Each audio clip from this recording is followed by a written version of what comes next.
Inverse variation से related मैं आपको कुछ एग्जांपल्स कराती हूँ जिससे आपको ये पार्ट और अच्छे तरीके से क्लियर हो जाएगा।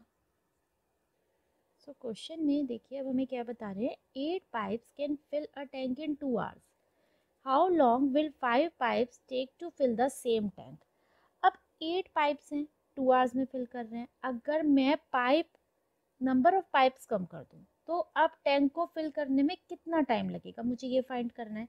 तो ऑब्वियसली अगर 8 पाइप्स किसी टैंक को 2 आवर्स में फिल करते हैं और पाइप्स की क्वांटिटी को कम कर दिया जाए तो वो उसी टैंक को, सेम टैंक को, समझ रहे हैं यहाँ पर हमारी सेम क्वांटिटी क्या है, सेम टैंक को कितने टाइम में फिल करेंगे। तो हम इसको लिख लेते हैं pipes and time. So 8 pipes 2 hours and 5 pipes how much time. अब हम एरोज की डायरेक्शन देखते हैं। सो 8 पाइप्स, यहाँ पे देखिए पहले एक्स पर एरो लगा दीजिए। अब इसके बाद 8 पाइप किसी भी टैंक को फिल करने में अगर 2 आवर्स का टाइम ले रहे हैं तो 5 पाइप, जो कि यहाँ पे वैल्यू डिक्रीज हो रही है, तो यहाँ पर चेक कीजिए कि 5 पाइप उसी टैंक को फिल करने में ज़्यादा टाइम ले लेंगे, यानी कि ये टाइम इंक्रीज हो रहा है। तो ये डिक्रीज और इंक्रीज का रिलेशन है, दैट मीन्स कि जो एरो बनेंगे वो रिवर्स डायरेक्शन में बनेंगे। ये पार्ट क्लियर। अब सॉल्व करते हैं। X ratio 2 proportion to, arrow की साइड से स्टार्ट करना है, सो एक्स से स्टार्ट किया। अब यहाँ पर एरो की डायरेक्शन किधर है, 8 की साइड है, तो आप क्या लिखोगे, 8 रेशियो 5 लिखोगे। 5 रेशियो 8 नहीं लिखेंगे। 5 रेशियो 8 कब होता, जब हम एरो इस डायरेक्शन में बनाते तो ये 5 रेशियो 8 होता। बट अभी कहाँ है हमारे एरो की डायरेक्शन 8 की साइड है, तो 8 से स्टार्ट करेंगे। लिखिए इसको अब सॉल्व करके, x/2 is equal to 8/5। Solve करेंगे तो कितना आ जाएगा, x is equal to 8/5 into 2 equals to 16/5। अब देखिए यहाँ पे जो ड्यूरेशन है वो किस में है, आवर्स में है, तो आप इसकी यूनिट भी क्या लिख देंगे, आवर्स लिख देंगे। अब आवर्स को कन्वर्ट करते हैं, 3 आवर्स। अब 3 आवर्स के बाद यहाँ पे क्या लेफ्ट रह जाता है, अब डेड, इसकी जरा डिवीजन समझते हैं, जो टाइम की डिवीजन होती है। 5 3 इज 15, यानी कि जो आपके पास लेफ्ट रह गया, 3 आवर तो कंप्लीट हो गया, ये 1 लेफ्ट रह गया, ये 1 आवर है। इस 1 आवर को अब आप पहले मिनट्स में कन्वर्ट कीजिए। सो मिनट्स में कन्वर्ट करने के लिए किससे मल्टीप्लाई होगा, 60, तो ये मिनट्स में कन्वर्ट हो गया। अब इस 60 को डिवाइड कीजिए 5 से, क्या आएगा आपके पास, 5 1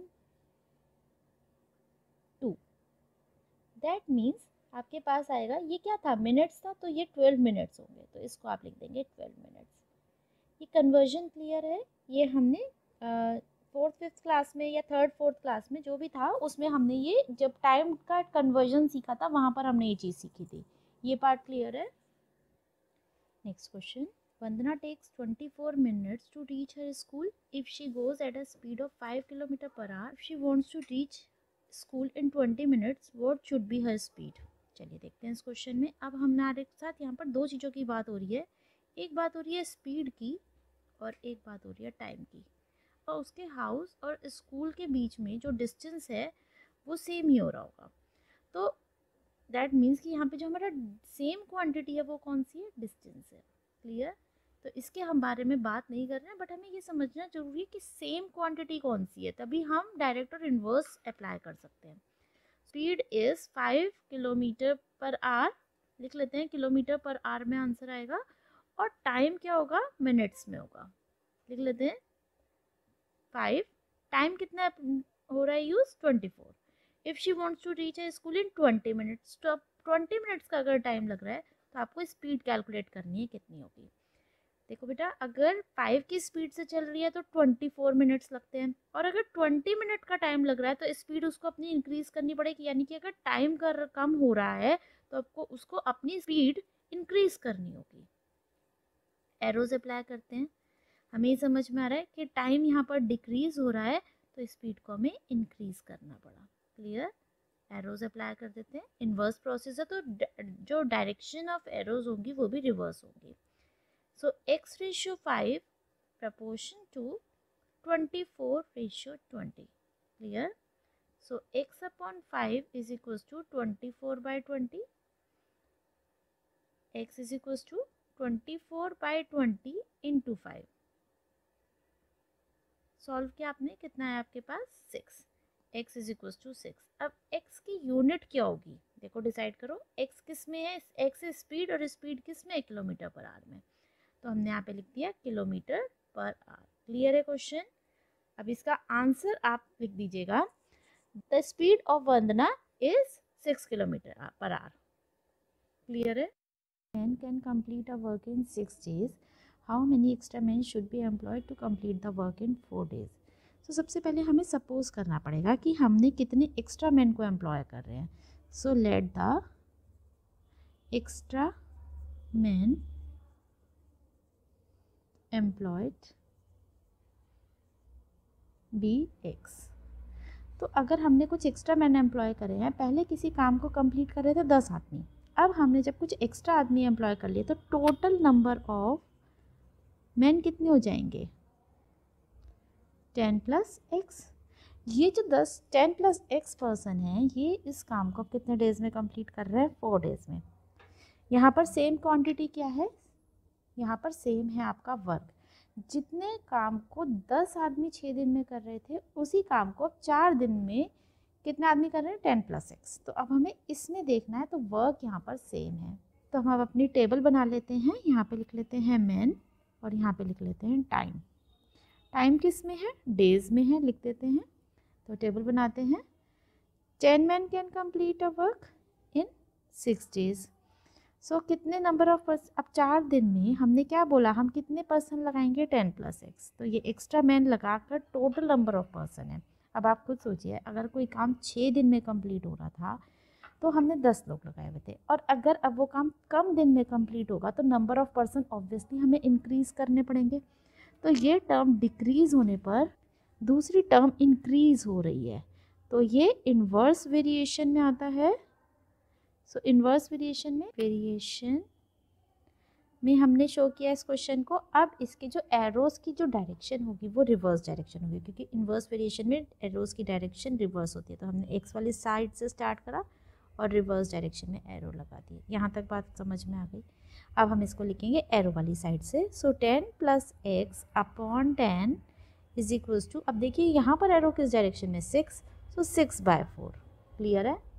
कैंसिल कीजिए, 2 3 से 6, 2 2 is 4। So 10 plus x is equals to 3/2 into 10, so 2 5। That means 10 plus x की वैल्यू आपके पास कितनी आ गई, 15। X is equals to 15 minus 10, that means 5। यहाँ पर हमने एक्स क्या सपोज किया था, नंबर ऑफ पर्सन। तो अब हमारा आंसर हो गया extra man is equals to 5। Clear है क्वेश्चन। नेक्स्ट क्वेश्चन देखते हैं। The length and breadth of a rectangle are 32 metre and 15 metre. मतलब एक लेंथ आपको दे रखी है, यहाँ पर कितनी है, 32 मीटर्स की, और ब्रेथ कितनी है, ब्रेथ है आपकी 15 मीटर।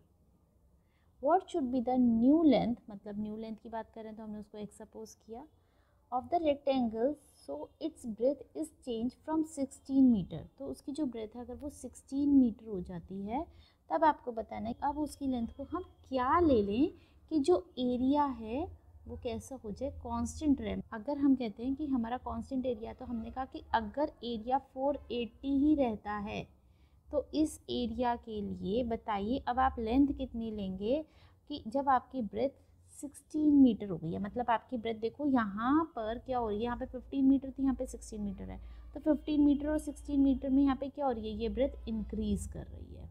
बात समझ में आ रही है। अब एरिया तो कांस्टेंट है, तो आपको यहाँ पे आप बताइए, अगर आपकी एक चीज़ इंक्रीज कर रही है तो दूसरी चीज़ इंक्रीज करेगी या डिक्रीज करेगी कि एरिया सेम ही रह जाए। ऑब्वियसली जब अगर एक चीज़ इंक्रीज कर रही है तो दूसरी चीज़ के डिक्रीज करने पर ही ये सेम आ सकता है, एरिया सेम हो सकता है। तो हमने कहा डिक्रीज हो रही है। बात क्लियर है। अगर डिक्रीज हो रही है तो अब हम एरो की डायरेक्शन देखते हैं। एरो की डायरेक्शन हमेशा एक्स से स्टार्ट करते हैं, क्योंकि ये डिक्रीज और इंक्रीज है, मतलब ये एक रिवर्स प्रोसेस है, तो ये एक इन्वर्स प्रोसेस है, और इन्वर्स प्रोसेस में हमारे एरो की डायरेक्शन चेंज हो जाती है, रिवर्स आ जाती है, तो हमने एरोस की डायरेक्शन को सेट किया। अब हम इस पार्ट को सॉल्व करेंगे, तो हमने क्या कहा, एरो की डायरेक्शन से स्टार्ट करेंगे तो x से स्टार्ट कीजिए, x/32 इज इक्वल्स टू, अब यहाँ पर देखिए एरो की डायरेक्शन क्या है, 15 से स्टार्ट है तो 15/16, कोई डाउट। अब आप चाहें तो यहाँ पे इसको कैंसिल भी कर सकते हैं, 16/32 that is 2, so x is equals to 15 × 2 that means 30। अब हमने देखो x क्या सपोज किया था, x थी हमारी लेंथ, और लेंथ किस में थी, मीटर्स में थी, और ब्रेथ भी किस में थी, मीटर्स में थी। तो हमने क्या कहा, जो लेंथ होगी वो कितनी हो जाएगी, so the new length is 30 metre. अब आप अगर ध्यान देंगे तो देखिए यहाँ पे ये 32 मीटर्स थी, अब ये कितनी हो गई, 30 मीटर हो, तो दिखाई दे रहा है कि आपकी लेंथ क्या सी हो रही है, डिक्रीज हो रही है। New length is 30 metre. Clear है क्वेश्चन।